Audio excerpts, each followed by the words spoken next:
promote the growth of Tigres in English through analysis, discussions, interviews, and more. Welcome to the Lautimes podcast.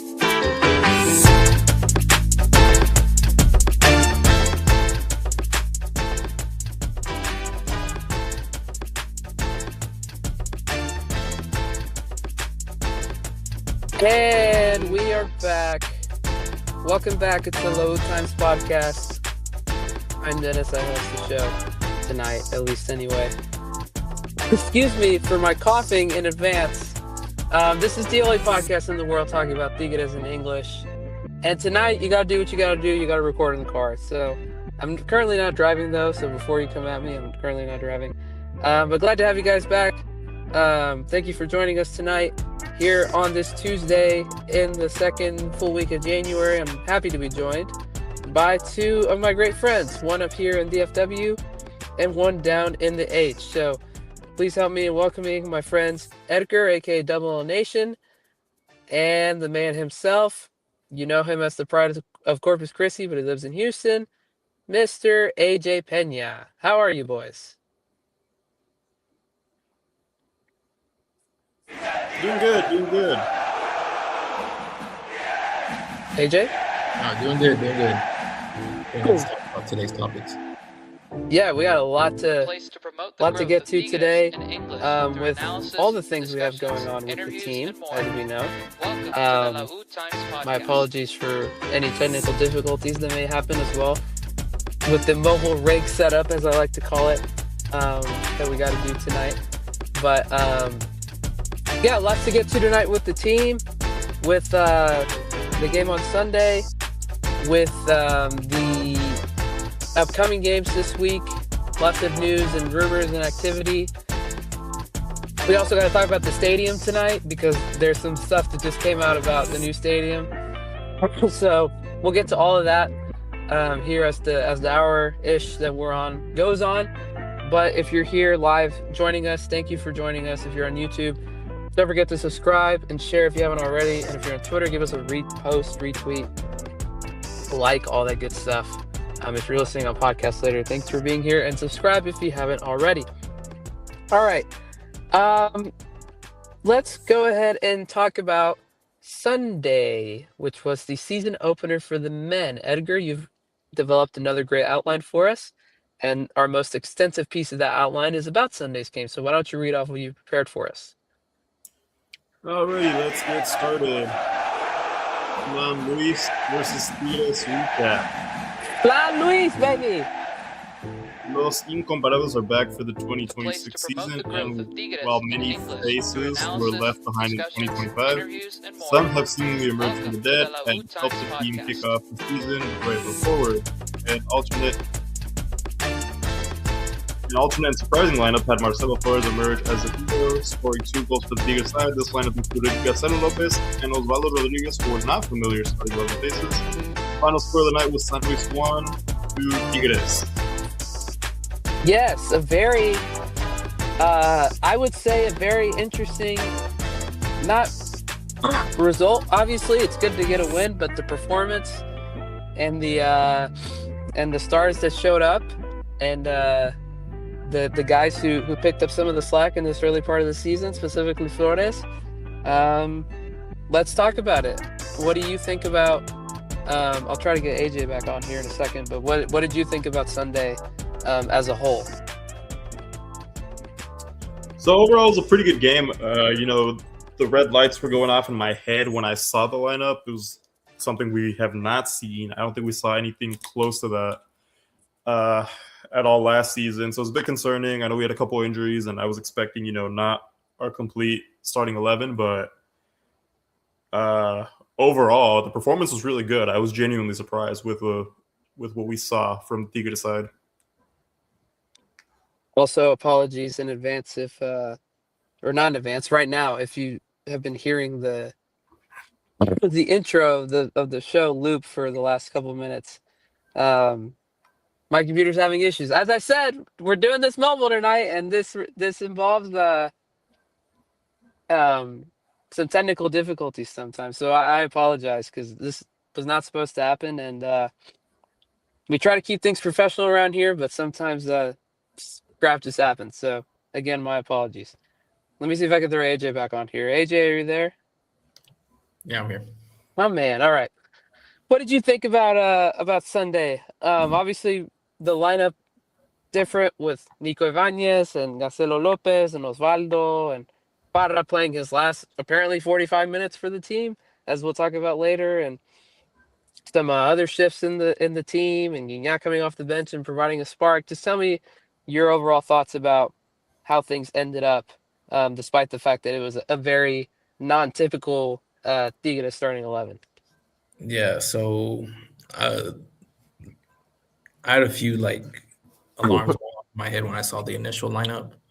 It was just like, wow, okay, like this is definitely the B team that's playing minus Joaquim and Chewy. Um, but I think for the quality from that team to what our starting 11 would be, it's a massive drop compared to what we used to seeing with the real starting 11, and that's alarming. But I'm grateful that we got the 3 points. Good performance in the second half by Marcelo. First half was a little choppy, but he scored 2 goals, so you can't complain about the 2 goals. Absolutely. The biggest thing that I'll say about this game, and I said this last night on my brand new Footy Chats TikTok account. It's so important for this team to get ahead, points wise, especially this week. You've got 3 games, an opportunity to get 9 points. This is the only of those 3 games that's on the road, right? And you have to have changes because of just the nature of preseason and guys coming in and out, and Linus coming in late in the week, and Angulo being hurt, Farfan being hurt, Angel Correa not even getting to Monterrey until like 2 days before this game or the day before this game. Like, just not your typical Tigres 11.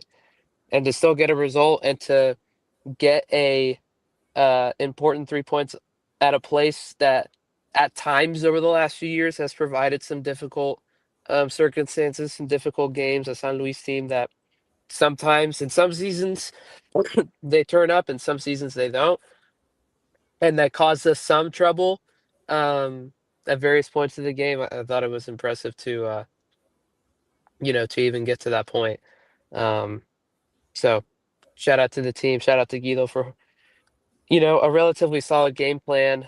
I want to talk about Marcelo in full in just a second. And apparently Edgar's dog wants to talk about Marcelo Flores too. She got really excited. Um, but were there any other standouts to you guys from some of those guys who started that don't usually start? Because I think the general consensus is there wasn't really any other positive things from guys like Antuna and Osvaldo and some of those other guys. Maybe Purata being the only one that had a solid game. Any thoughts on that? On any of those other guys besides Flores? I would say Purata. He stood out. I mean, I think this is like the year I think he needs to like fully take on the role, especially with Angulo being injured. Take advantage of if he's going to be starting more. And I think he stood out defensively. Him and Joaquim have good chemistry.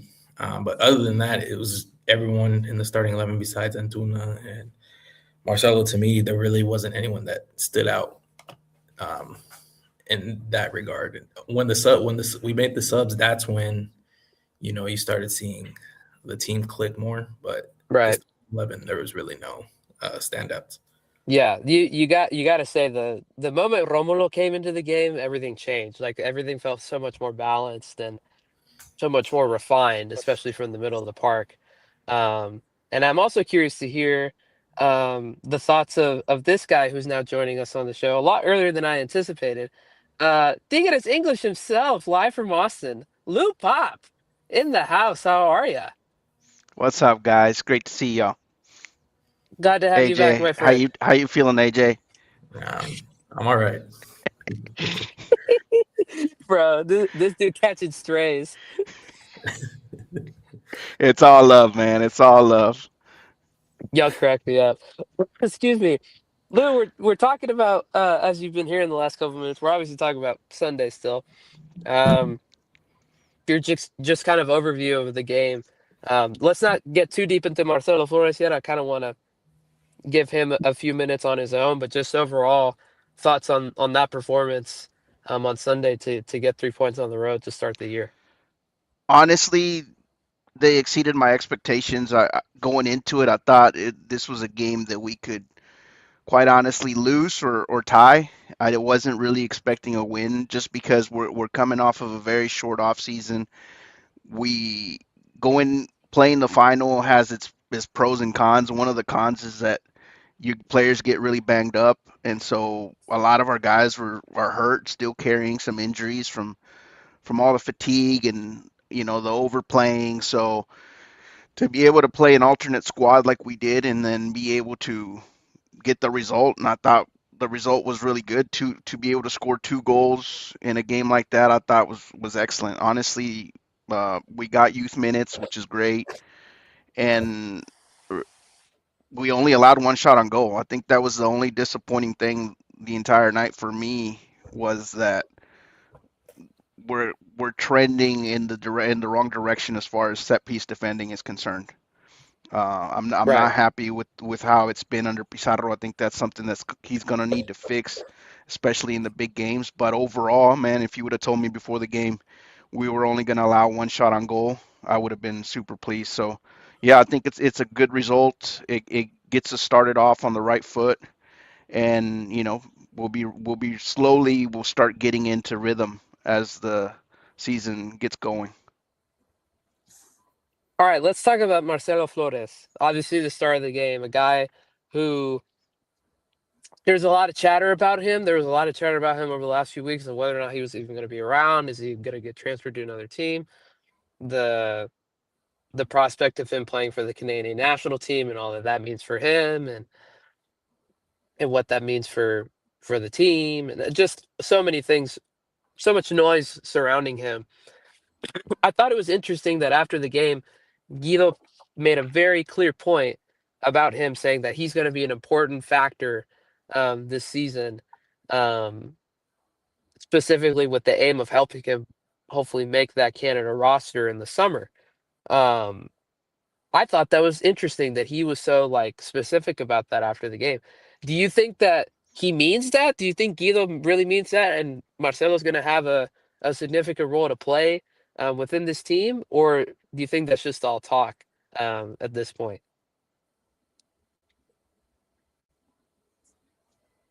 I think he definitely gets that opportunity to start out for the season.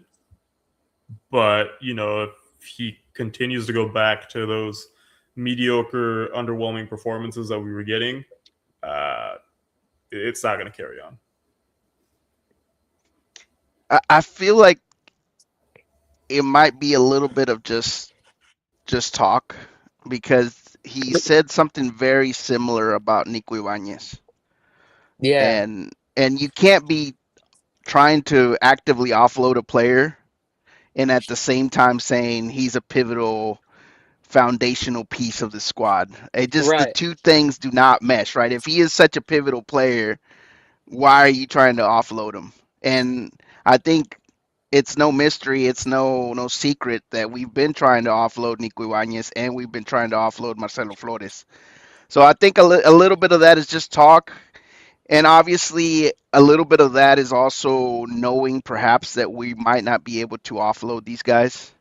And because we're gonna have to keep them, then you might as well boost up their confidence. Say, hey, look, I got your back. In public, I'm gonna be saying this about you.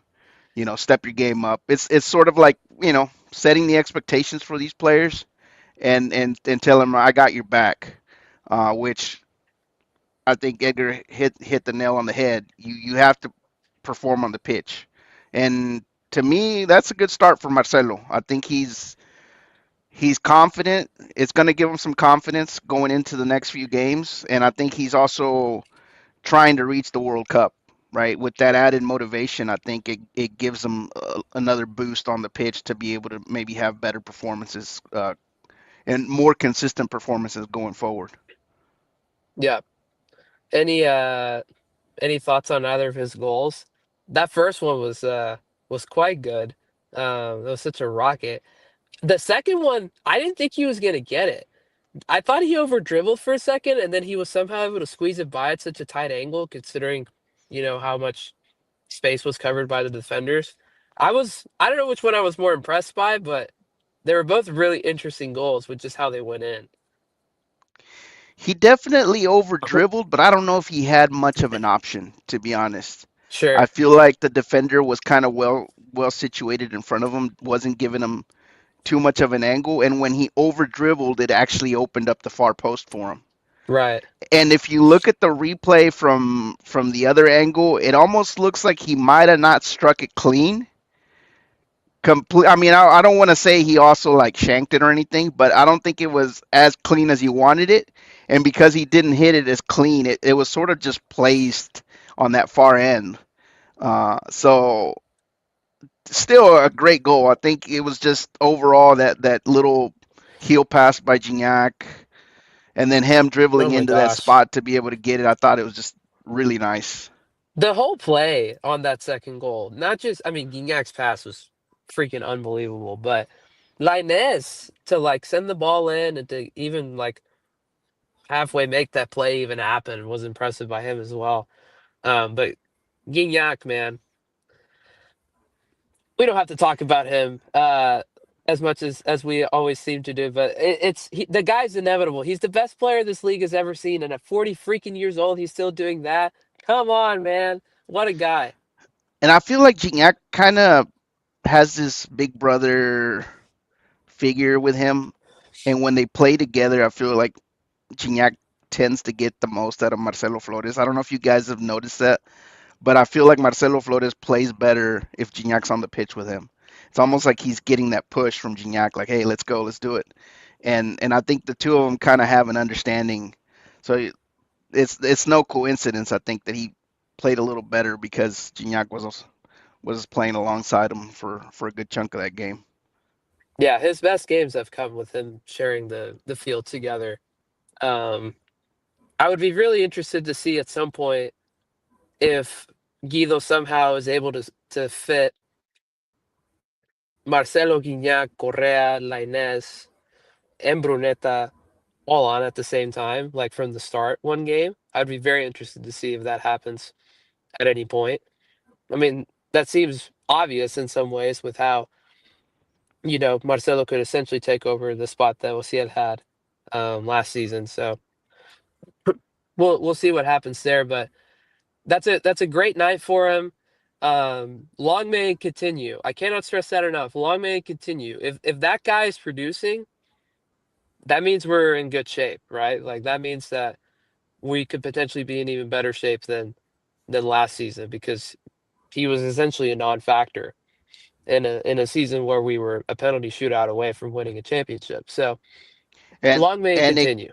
it gives Herrera an added incentive to step his game up, bro, because I feel Right. like last year he had no competition on that slot, right? And when you have no competition, you get complacent, and I think that's what we saw towards the end of the season with him. Is just he knew that spot was his, and that there was really nobody ready to take that spot.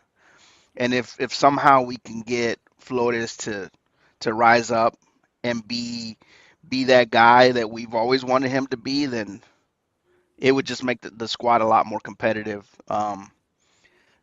Honestly, the way Marcelo played, you got to keep playing him until he has a bad night because for one, it tells Herrera, hey, you want to play, step it up, and so I think that's healthy for the squad.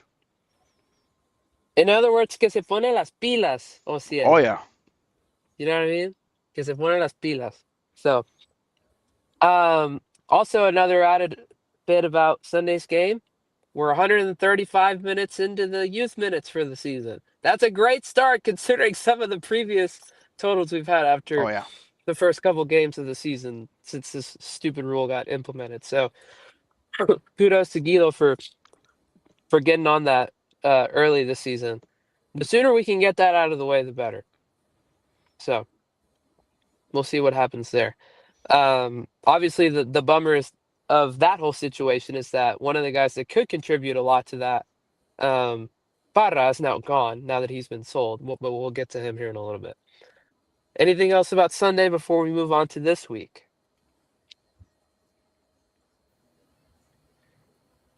Zwark's the best midfielder in the league. Oh, good Facts. shout, AJ. Good shout. I'll put him in the league. In the league, he's the best midfielder in the league. Like there's no like you said before we got on, when he got subbed on, that's when everything started clicking with the squad. You know, midfield was moving, wingers were moving, you know, forwards were being set up, and that's like I know like we were in the talks with Solis, and they were saying, well, why don't we drop Zwark back to center back, and you just can't. Like this dude's the engine to this. He's the engine to the machine. Like you cannot just risk that for someone we don't know how he's going to adapt to the league. But yeah, I'll say Romulo is the best midfielder in Liga MX. I've been saying it for months, man. So I got nothing else to add there. He's so good. He really is. Excuse me. Jerseys look good. That's my last bit about this game. I thought they looked pretty sleek. A lot darker than I thought. Because some of the pictures make it look like the black is not as like strong, but it looked good. Yeah, I was really pleased how we looked out there, and we got the W in the third kit, bro. That's also Yeah. important because imagine you get the loss and it leaves that bad taste in your mouth that you know you're already off to a bad start with that kit. Yeah, exactly. All right, let's move on to this week. 2 games, doble jornada this week with a game tomorrow against Pumitas at home, and then we've got a rematch of the final on Saturday at home against Toluca. Let's talk about the Pumas game first. There are some injury updates that we need to address. Angulo is still out, Farfan is still out. From my understanding, based on some of the reporting that I saw today, Ociel and Correa are doubts. Obviously, Vigon is still out because of his red card suspension. And it sounds like Correa is not going to debut until Saturday, which is honestly the game that we need him the most anyway. So, with all of that in mind, what do we expect the lineup to be? Do we expect it to be similar to what we saw just a few days ago, or will there be even more changes to what from what this normal starting 11 would be? I think it'll be a similar one, but I don't think, for example, now that we know Parra's out, I think Suarez comes back to the starting 11. You leave Suarez and Correa in that double pivot. Without Correa, if Correa is still questionable and he might not go until Toluca, then you might continue to see Nico Ibanez and Gacelo playing that tandem. Or if he decides he could go Gacelo and Gignac, for example, in the two forwards. But I'm expecting Flores to continue to start, and Lainez will also start. I don't think we'll see Tuna in the starting 11. I tend to agree with you. I like to wait for Gignac to start until Saturday, personally. Edgar, What were y'all's thoughts on? Sorry about that. Thoughts on Osvaldo Rodriguez? I think we have to let him go. Ball watching. That's what caused the goal. He was just ball watching. I think Tercero would have done a better job there. Bro, we could have done a better job there. We could have done a better job. That was just bad, bro. Good grief. Bro, and this goes back to what I was saying earlier. We shouldn't have let Aquino go if we're not going to fill the spot, because easily with Farfan out right now, you could have put Garza on the left and Aquino on the right, and you would have had a much better back line. But now we're basically super depleted. Because if Osvaldo Rodriguez were to get hurt against Pumas, who's going to come and play that spot? Me?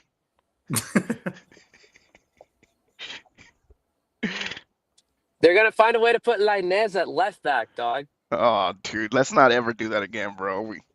I agree. Bro, freaking put Put some random kid back there. Isn't there like an academy kid we can just throw to get even more minutes out the way at this point? Man, I don't know. We used to have what was his name? I forgot this kid's name, but I haven't seen him in ages. You're not talking about Ordóñez, right? Was Ordóñez his last name? Emmanuel, or what was his name? Imanol. Imanol. No, that's a different guy. But Ordóñez Blickham's was on good. the bench on Sunday, if I remember correctly. As was Rafa Guerrero, the corpse of who we have like barely ever seen before. Yeah, but Rafa is a more of a center back. I don't think he would be able to play that left fullback spot. Oh no, not at all. Um, yeah, I don't expect too much to change. Obviously, you reward Chelito with another start. I'm with you that Romulo obviously comes back in. We're really thin at midfield right now, with Parra being sold and obviously Vigon still being suspended. So it also would not shock me if Bruneta starts again this week, or at least on tomorrow. He'll definitely start on Saturday. I expect Saturday to be more of like the A team, like Lainez from the start, Romulo, Borri, Bru, Correa, all those guys back from the get go. That's what I imagine Saturday will be. But at least for tomorrow, there still should be some changes here and there. I'd like to see Chicha Sanchez start, to be honest. Um, Preferably tomorrow. I don't think it's going to happen, but I think it'd be cool if it did. I doubt it, though. But you would have to drop Marcelo because I don't know if we can afford to continue to rest like this. I mean, Nah, he just drop makes he. Cancelo. Just drop Cancelo, bro, and Well, keep that's true. Ibanez in. You know what I mean? By the way, Yeah. speaking of Marcelo, I forgot to mention this from the outline because obviously I don't have the outline in front of me. But Edgar's did such a good job of pointing this out. Any thoughts on Marcelo wearing number 20 now? I didn't even know that was happening. I'm offended by it.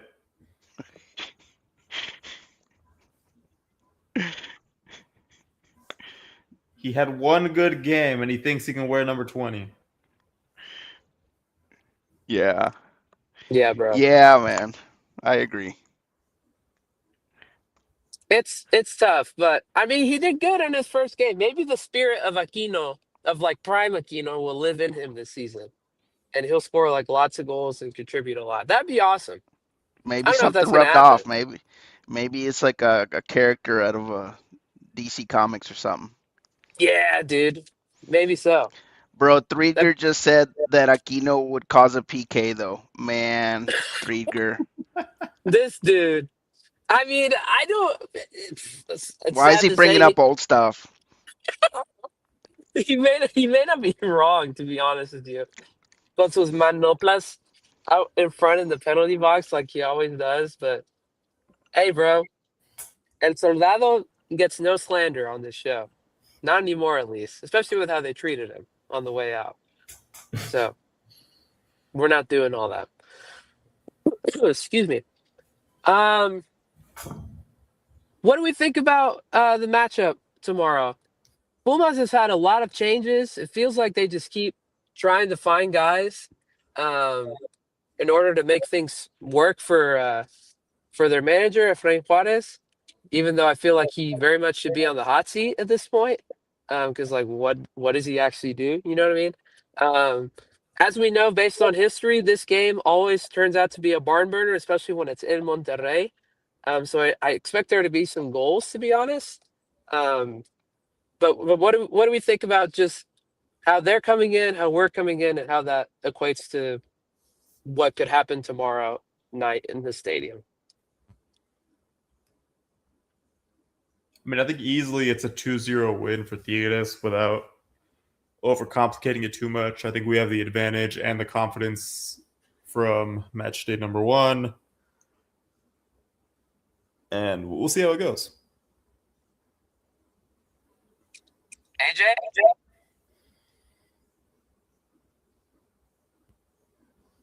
think you're muted. I think should be a comfortable win for the boys. They struggled with Querétaro match day 1.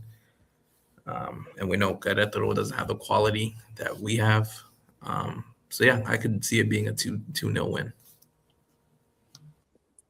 Well, they're about to get quality with Bernardo Parra, but that's a whole other story in and of itself. Lou, what do you think about the matchup for tomorrow night? If you're there. If you're not there, that's okay. Maybe I can just stall. I think that with it being the first game back, again, it's so important at this early stage to take advantage of the fact that, you got to get points now while you can. And I think the boys will be up for it. First game back at home since the final, obviously. And, this is a Pumas team that should be there for the taking, despite, the lack of, rhythm that we may have per se. I guess one of the good things about not having new guys come in is that there's a lot of continuity. So even despite the fact that there is some rust, you kind of know what to expect with us at this point. So I expect us to win somewhat comfortably just because we're at home. Although it is Pumas, and like I just mentioned, this game always turns out to be a barn burner. So I'm going to predict, personally, a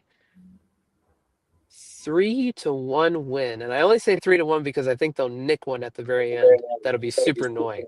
But I expect there to be a lot of goals. Linus banger. Give me another cello banger. And hear me out. Romulo scores off a corner to solidify his status as the best midfielder in the league. How does that sound? I'd like to see that. Looks like AJ would like to see that too. Edgar, did you give a score? Yeah, 2-0 for me. 2-0. Cool. Lou, are you there, my friend? I assume not. He's on standby. We'll get his prediction when he's back. We have a comment from Threedger, though. He says, "Call me crazy. Can't we try Antuna as a striker if anything happens? I don't see him as a winger." I don't hate that, but that's kind of like, this is it for bro anyway. Something's got to give at some point with him, you know what I mean?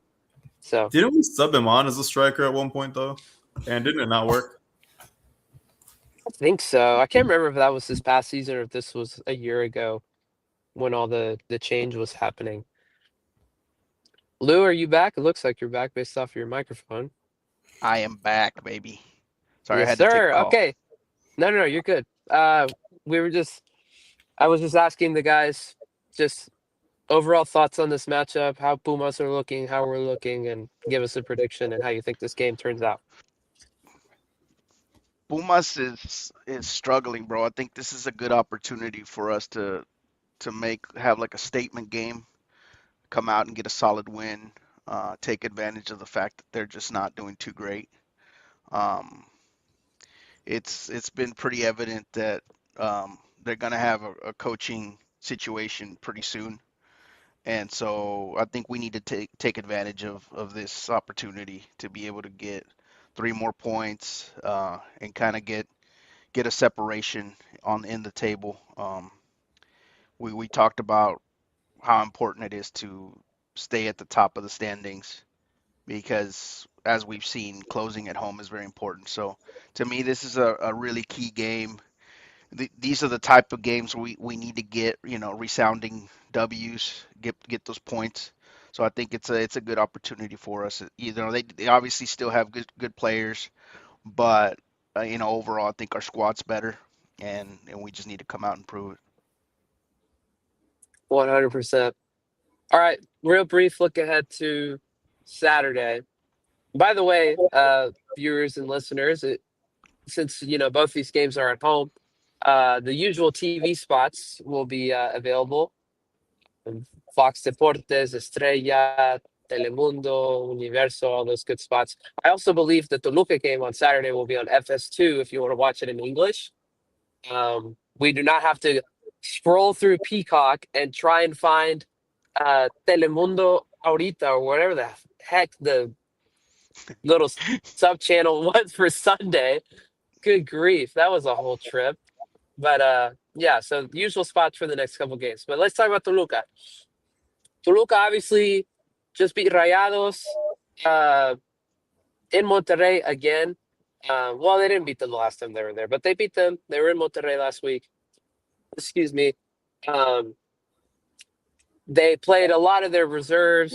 Do I think that's going to happen this week? I don't know. But there's also, if I remember correctly, I saw something came out that Vega's out for another like few weeks. Like he got re-injured or something like that. Somebody please correct me if I'm wrong, but doesn't look great for them.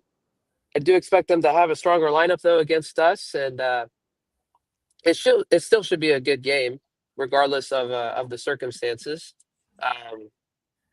Obviously, it'll be tough because they're the best team in the league. They've obviously won the last 2 championships, as we know. But we beat them at home last time, just about a month ago, and I don't see why, especially if Correa comes back, that we can't do that again. How do we expect Saturday to end up in your eyes, Lou? It's going to be an interesting game. They're kind of in the same boat as us, right? They're banged up. A lot of their star players are carrying some injuries, lingering injuries due to lack of rest. So in a lot of ways, they're in a similar situation to us, and I think it's going to be a really evenly matched. Toluca just showed against Rayados that no matter who they play, they dominate a style. Yep. They're very well coached. They know what they're doing. They could play you direct. They could counter you. They're just a very lethal team. So expect a really tough game. I think they're gonna give us, even if they, I don't want to call it a B squad, but even if they come out with an alternate squad that that's not their usual best 11, I think they'll still give us a really tough time. So I think that's, to me, out of these 3 games that we've had that we're gonna have, that's gonna be the toughest one. It's gonna be the biggest test, and I think hopefully the boys are up for it, especially coming off of a finals loss. I think there's a little bit of a chip on your shoulder, so hopefully we'll see some grit out there. Edgar, AJ, what would you like to add to that? Yeah, I was gonna say it's gonna be tough, but I think with being in the home crowd, it'll give the boys an extra push, and our first true test of the year, regardless if, like Lou said, regardless if they play their B team, they do have us. It seems that everyone clicks, regardless who's on the pitch. It's the same style as the A team, and looks like they're not missing any beat with any of the players. So it'll be a tough one, but I can see us pulling out the win. Yeah, home advantage is definitely going to be critical, and I think that's the advantage that we have. But as you guys have already mentioned, regardless of who's on the field, it's not going to be very easy. This Toluca is really playing well. They are well coached. I think they still have something that they want to prove, being that the final was in penalties, and I think that's true for both teams. So it'll be a really, really good game.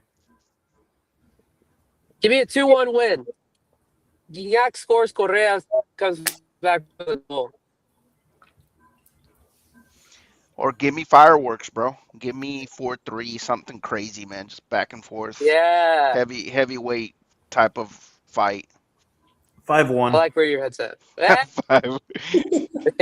A la madre. Are we playing Puebla or Toluca? That's crazy. AJ? Give me 3-2, and Cordova scores twice for Toluca. Just to come back.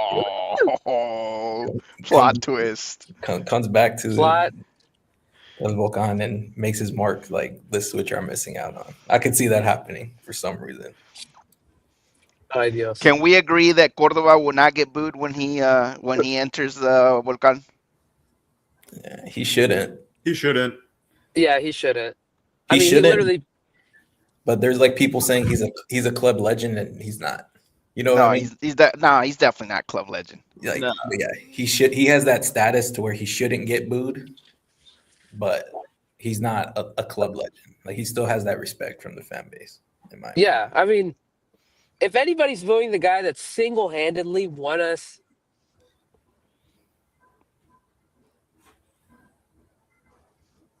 We lost you, Dennis?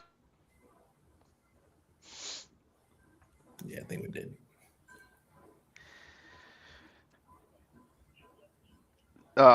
Trigger saying on the chat that he blames San Luis for whatever the Telemundo situation was, and actually there is some truth to that because they couldn't come to a deal with TUDN, so because of that, uh, they weren't able to get the TV rights. Which I don't know how Telemundo stepped in and was able to pick up the rights over here, but I was thankful for it because otherwise, I don't know how we would have watched that game. But it just goes to show how the league needs to fix the TV rights situation.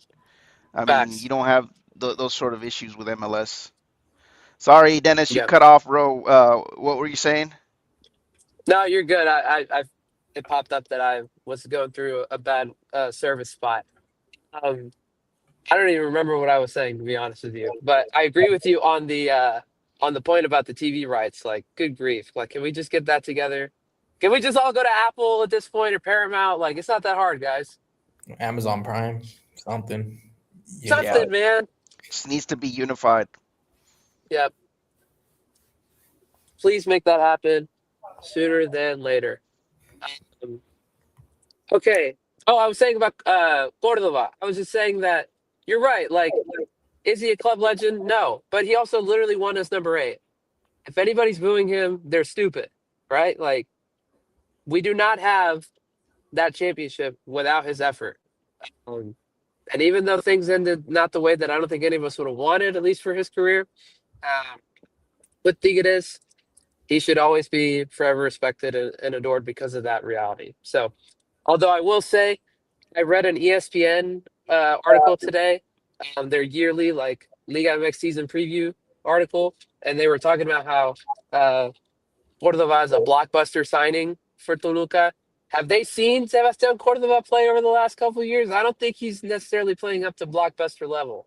Love the guy, but it wasn't really like that. I just think the style that Tuca plays, it suits him. It's gonna.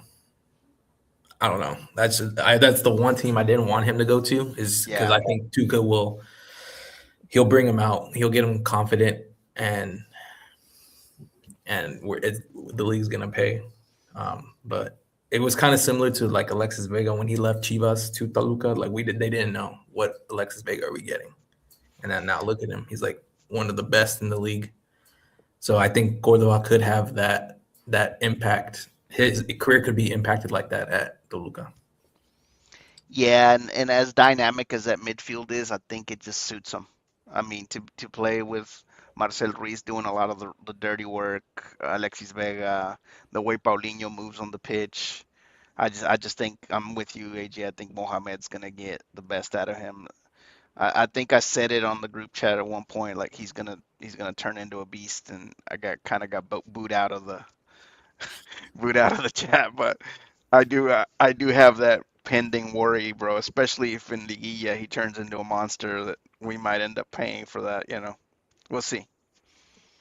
I will say I'm just relieved he did not go to the other team in Nuevo León. Oh, amen. I think that would have had to boo him. Oh yeah.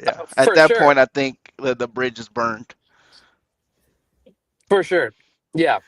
And he loved being in Monterrey, so he gave that up to get that opportunity with them. So we'll see. I think if he would have went to Monterrey, it would have been, his career would have went further down, because they honestly have no system over there.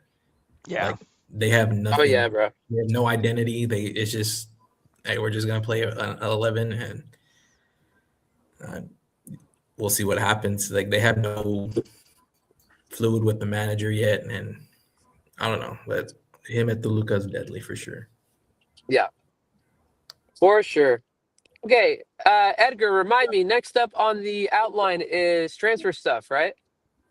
Yes, we'll briefly complain about how we've done nothing, and we're about to be 3 games into the season. Correct.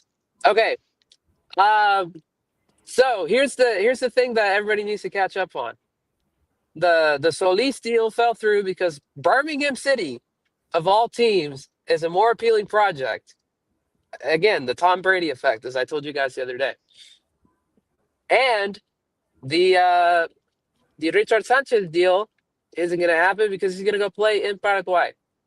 Olympia, of all places, being a more attractive thing for him than Tigres. Is his front office doing? Somebody please explain it in a manner that makes sense. Lou, I know you had some thoughts that even from Let me last week go. that Let you me wanted go to share. last, bro. Let me go last.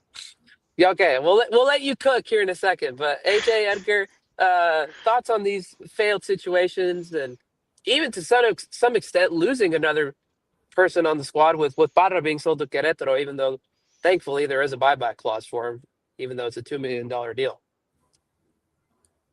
So I think as far as incoming players, the fact that, plan A didn't go through, all right, sometimes that happens. But when your backup player also, you can't sign him and then he goes to Paraguay, of all places, respectfully, that's a big problem. Either you flat out didn't try, or I don't know, like you're just so incompetent that the offer was like ridiculous and he turned it down. But it doesn't make sense. None of the moves, in my opinion, make sense. Like, we shouldn't be getting outbid by Birmingham City, like a mid-tier club in the second division in England. I get it. Like, it's still European football, but he's leaving first division Spanish football, and they're fighting for a Champions League spot. And then he's going to the second division in Europe, or second division in England. That's questions from our front office, like you're letting a second division in England outdo you. And then the Paraguay situation, like the league in Paraguay is not the same as Liga MX. So it's definitely that front office issue. Like Edgar said, it's your first option is not working. Cool. Your second option isn't working. So what is going to work? Now it's just going to be a panic buy, especially with letting go of Parra. And it's going to be someone that, if that was going to be your first option, or if that was going to be the option you buy, you should have went after him first instead of wasting time on the first two options.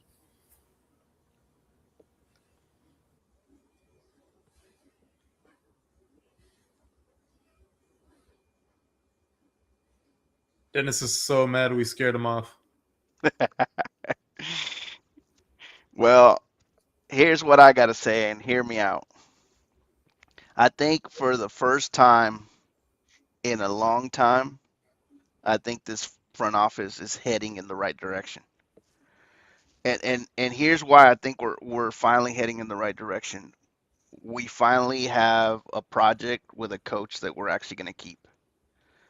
If you think about it, when they fired Tuca, or didn't fire, but let go of Tuca, right? Then when they didn't renew Tuca and they brought in Piojo Herrera, we all knew that wasn't going to last, right? And then they brought in a mercenary in Diego Coca.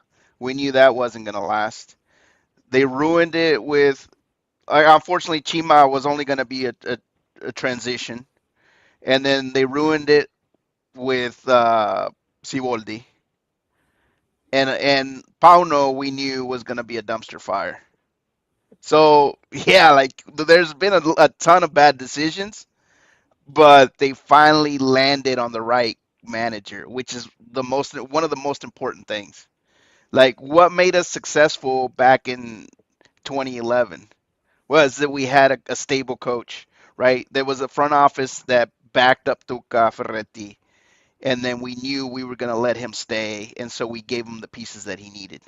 So, unfortunately, with this front office having started off on such a bad foot with all these different coaches and bringing in different players for different styles, like for example, Antuna, we can all agree bad signing, but he was brought in to play under Pauno. Right, Nico Ibanez didn't work out, brought in to play under Coca, right? And if you know the coaches aren't going to last, there's no point in bringing in players for that coach. But now we have a coach in place that's going to stick around, that's going to stay, that's here for the long haul. And I think that's a really important piece of the puzzle. The second thing that I'm seeing that is really going to benefit us is that we're finally getting rid of players that shouldn't have been on the squad anymore, right? We've got rid of the terceros, the Fulgencios, the whatever, you name it, right? We're starting to offload players. This window, we got rid of what, 7 of them? And that's a lot of cash that honestly we didn't need to burden ourselves with. And so the fact that we're cleaning house, I think it's a really positive thing. And now the signings that they will be bringing in are going to be well thought out. They're like my art teacher used to say, less is more. I think we're going to see less signings, but higher quality.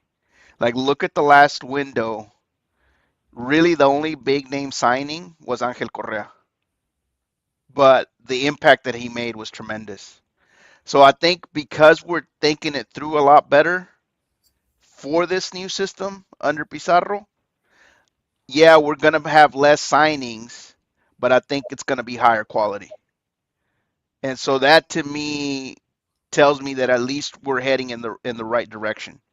And I know like a lot of the fans are very upset that, the other teams that are very competitive in the standings have made significant amount of hires.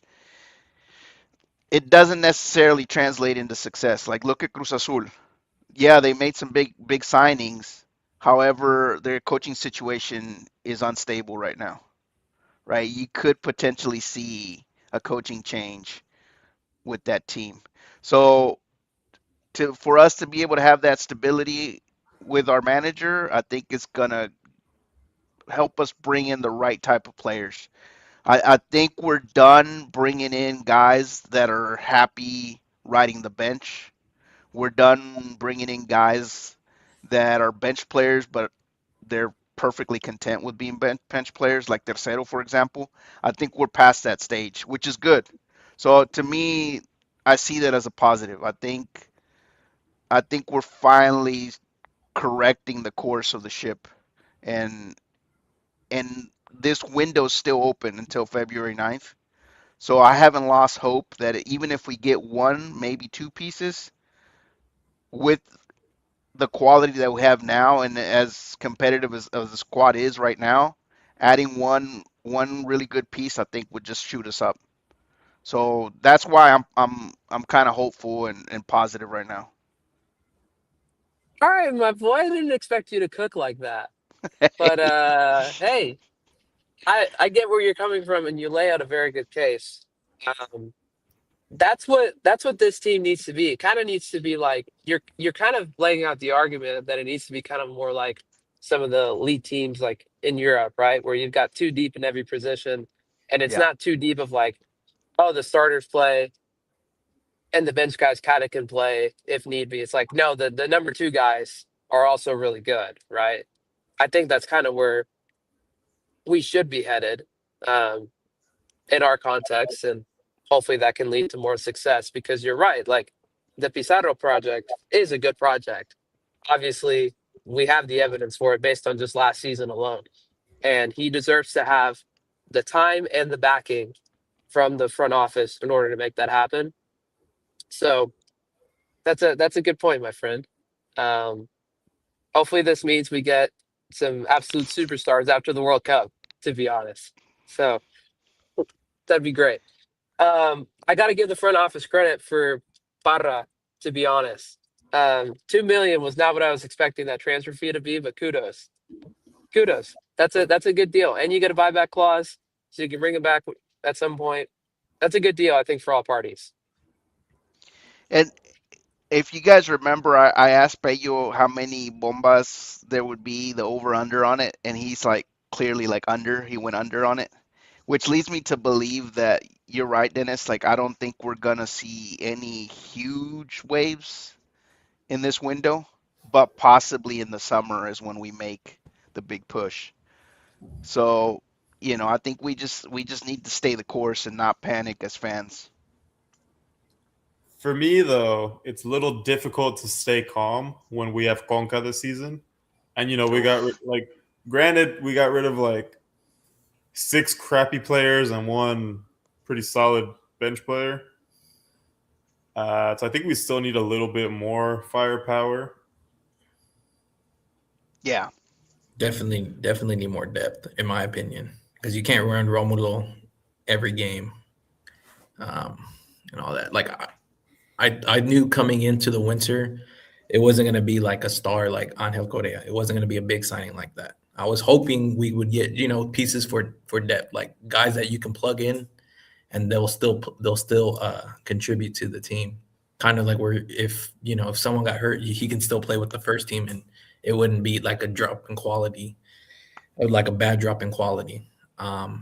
So that's what I was hoping this winter. Like, hey, let's get some depth pieces around the midfield, especially because now without Parda and in the midfield, like we're depleted there. I wouldn't have mind a left back because, like you said, if Osvaldo goes down, who plays the left back?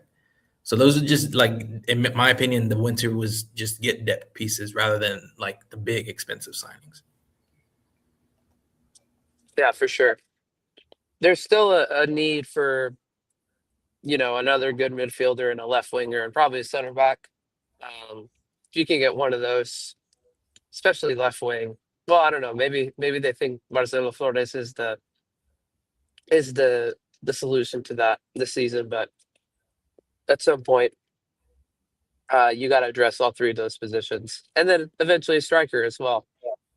With the impending departure of Ibanez, probably next year, and then obviously Gignac being done in 6 months. So, but Lou makes a great point. This is serious business now with this team. With Profe at the helm, it only makes sense for them to be serious going forward. So, hopefully we'll get something. But with this fan base and even within ourselves, we can be a little bit impatient. We have high standards. We want the team to be really good. So it's only fitting. What's next on the outline, Edgar? Quick question for you guys just before we move on. Do we close this transfer window with another open foreign player slot, or do we fill it? Ooh, great question. I kind of think fill it, but with a holding mid. Ooh, okay. That's what I was going to say. Because the only way we would fill it with a striker, we would have to lose Nico in order for us to get two out of that deal. And I just don't see Nico leaving.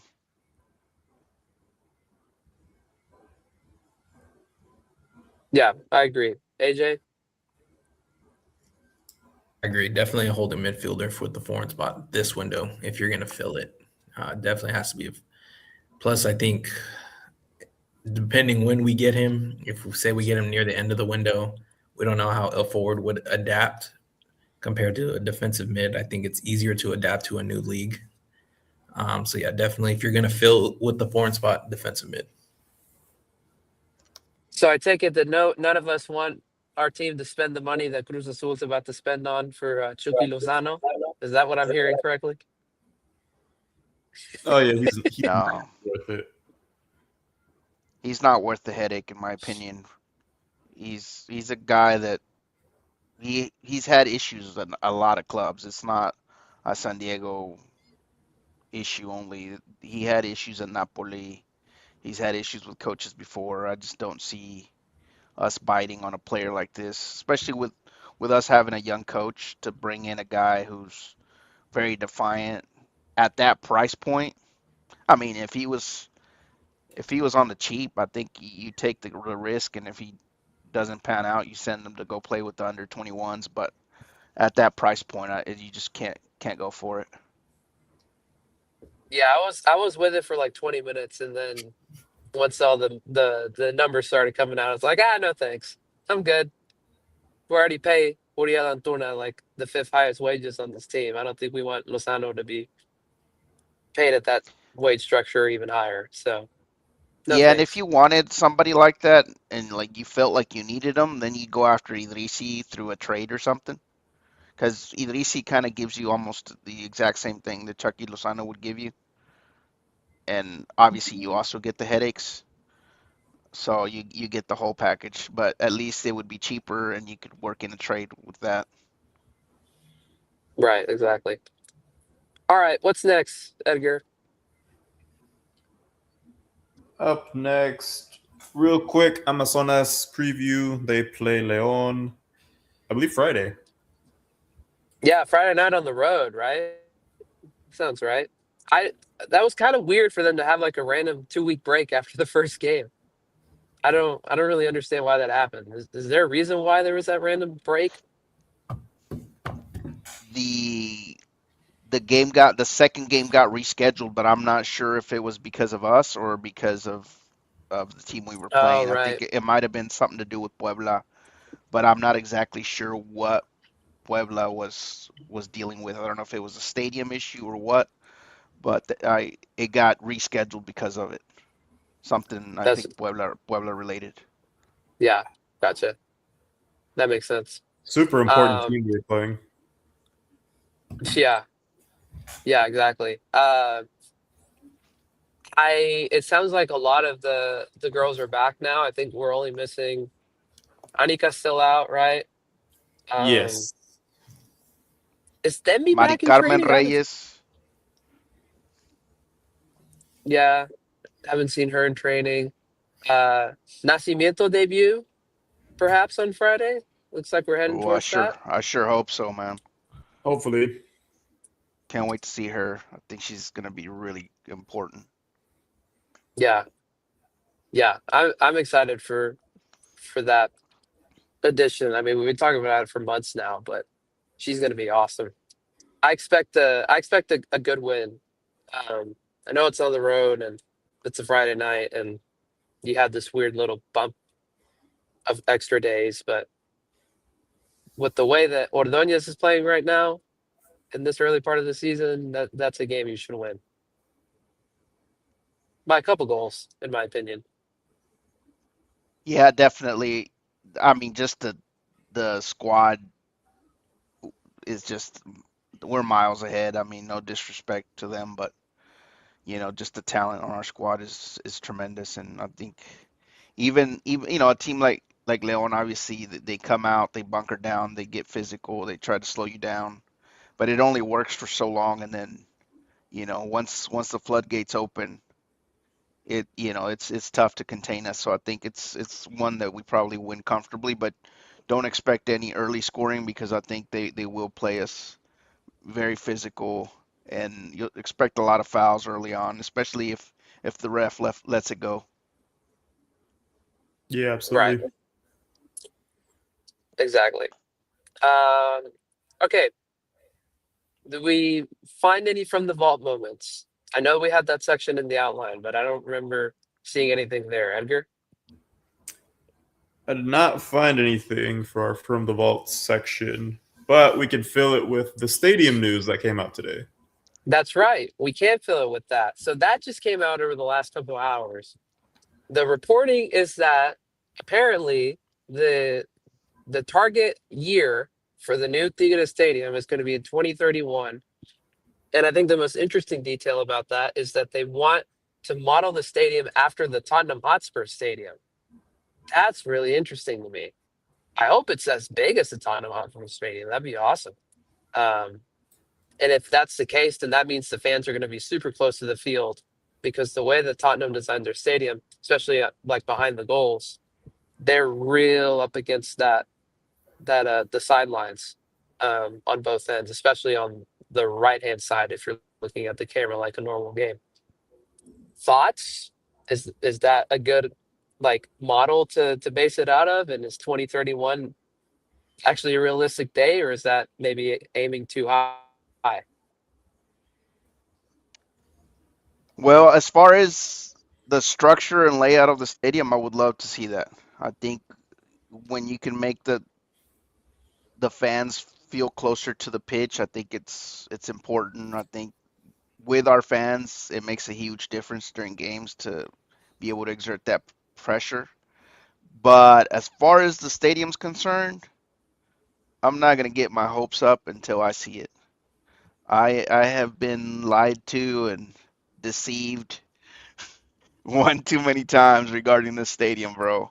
Facts. So I know that there's like paperwork in place and we've got permits and both cities decided to agree to have that area reserved for the new stadium, but I mean, we were promised that it was going to start in 2025, right? That it was 2025 was going to be ready to rock and roll, and 2026 would be getting season tickets and going to go to the new stadium. So I don't know, man. Until I see it with my own eyes, I don't believe it.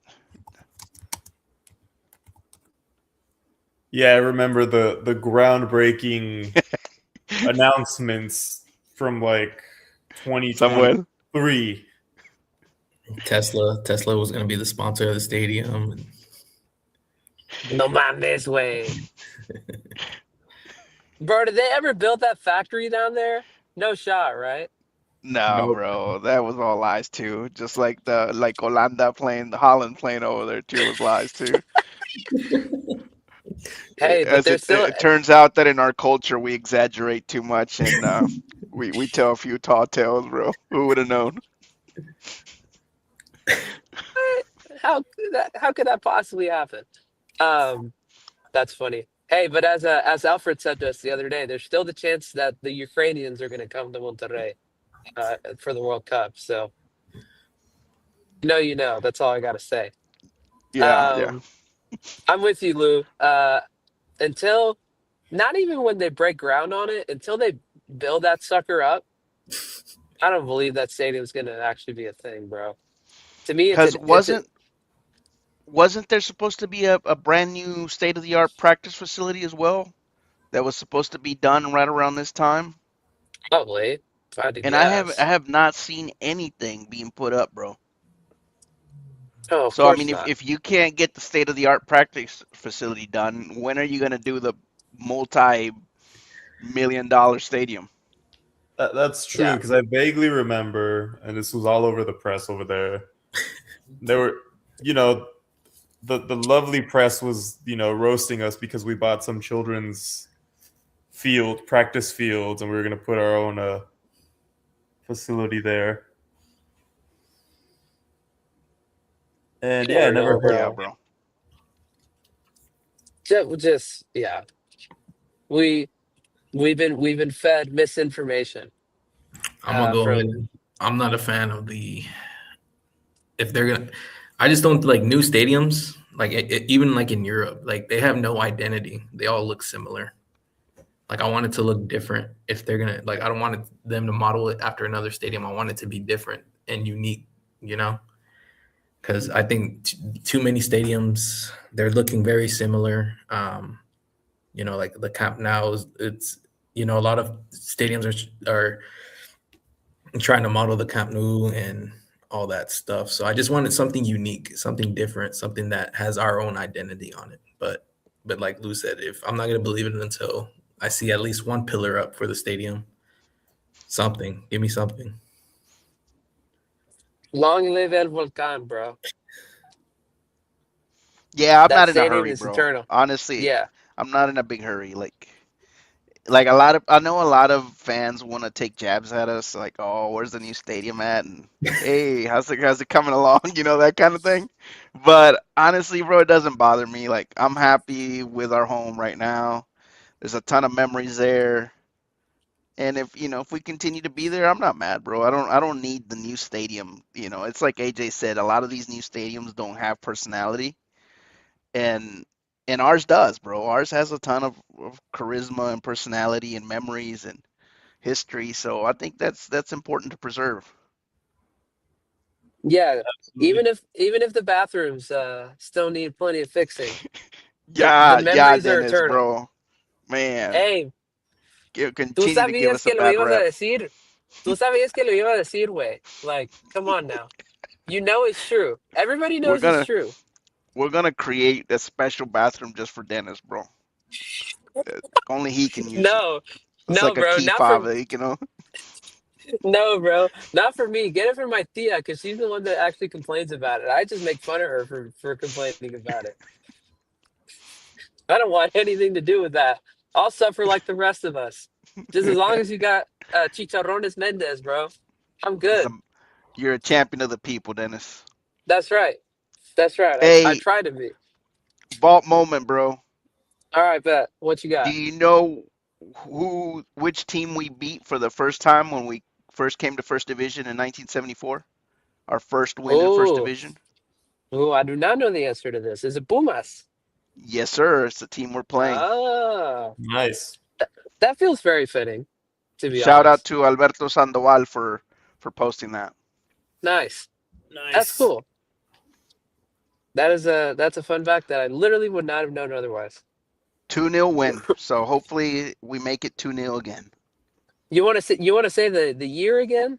1970 what? 1974. You mean $1974. el año del Kikiri, bro? Like, I was a little baby back then, bro. woo, man. Chill, bro. Chill. We don't have you don't have to remind us how much of a OG you are, bro. We already know you like that. Let me give You know a what I mean? shout out to what Arnaldo said in the group. Shout out to Guillermo Marino. Oh, bro, I despise that guy, bro. I really do. Bro.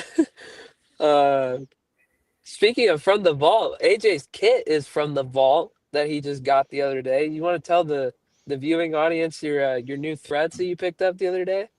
Yeah, the 07-08 away kit. Blue. The blue, yeah, the away kit. Dude, It's so beautiful. It's a good. beauty. Beauty in person. Got the home kit. Home kit will be here next week. Oh, nice. So you went all That, in on the 0708 that collection. one was worn by Loco Abreu, bro. Bro, look it up, man. Yeah, bro. There's pictures of him wearing that away kit. Looks great on the Loco Abreu. I was That's gonna so share. great. I was gonna share when Arnaldo said Guillermo Marino. I was gonna share his goals at Tigres. It's only 3 minutes long, and it's like an overlap of his first goal for Tigres is like 3 different angles, and then like 2 more, and that's it. Like there's no more. You think Antuna was bad, man? That guy was horrendous. Bro. 0708 makes me think of Kikin, bro. Yeah, that's another one. Another Mr. another Popcorn cat Man. who, bro, horrible. I remember attending games when I was a kid back then, and the announcer going, "Worry, no, whatever, keep, Fonseca." Woo! Him getting all the boos at home, bro. Bro, those are difficult times, bro. You're bringing up some sad moments. Omar Bravo in this squad was sad too. No, It, don't remind me, dog. yeah, there was just some bad signings. And people want Yeah, to whine and complain now, bro. You should have lived back then.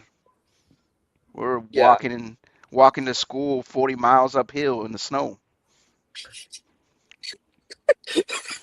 bro. Chill out. Snow, bro. We are based in Texas, and we're talking about a team that is in Monterrey, Mexico. Snow does not I'm just exist, doing bro. exaggerated old man sayings, bro.